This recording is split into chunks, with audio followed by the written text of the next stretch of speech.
America, Tom Hand here with Americana Corner. Today we're discussing James Madison's role in creating the Constitution. In 1787, James Madison and Alexander Hamilton organized the Constitutional Convention, not to simply fix flaws in the Articles of Confederation, but rather to create a new, vibrant national government under which the United States could flourish. Madison's first masterstroke was convincing George Washington to attend the convention, thus giving the gathering credibility. In a further sign of the importance Madison placed on this convention, he assigned himself the task of taking detailed notes each day, leaving to posterity the most complete record of the debates. The most critical issue to be resolved was how representation in Congress would be determined. For with more representatives came more power. Madison's Virginia Plan, introduced by Edmund Randolph, comprised 15 resolutions that became the basis for our Constitution, and called for representation according to population in both the House and the Senate. But smaller states like New Jersey pushed back, and William Paterson introduced the New Jersey Plan, which called for equal representation for each state.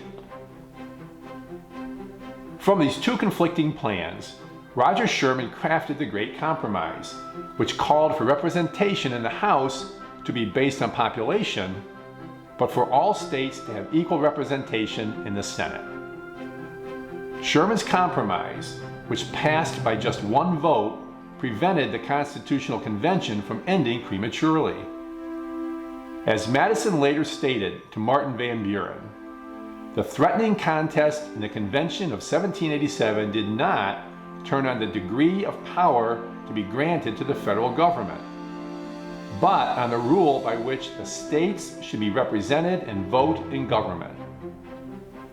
And after the adoption of the Great Compromise, everything got easier. Every issue was more easily overcome, and other compromises more easily found.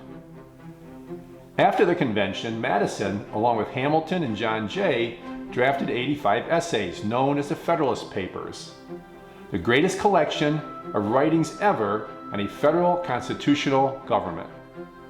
And these essays, including Madison's Federalist 51, in which he noted that ambition must be made to counteract ambition, and explained the need for checks and balances between branches of government, helped convince many skeptics of the merits of the Constitution.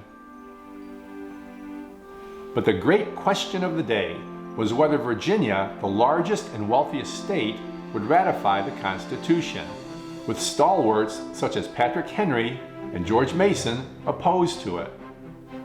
For without Virginia's approval, the Constitution could never be implemented. At the state's ratifying convention in June 1788, Madison explained the need for the new Constitution and how it would work. Countering Patrick Henry's great oratory with precise, logical arguments, Madison and his fellow constitutionalists ultimately prevailed.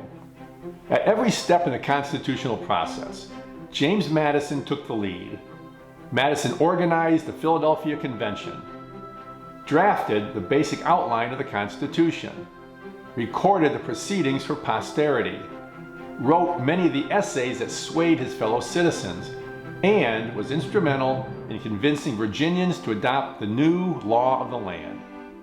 No other founding father played such an outsized role in creating our nation's Constitution. Next week, we will discuss the political transformation of James Madison. Until next time, may your love of country lead you.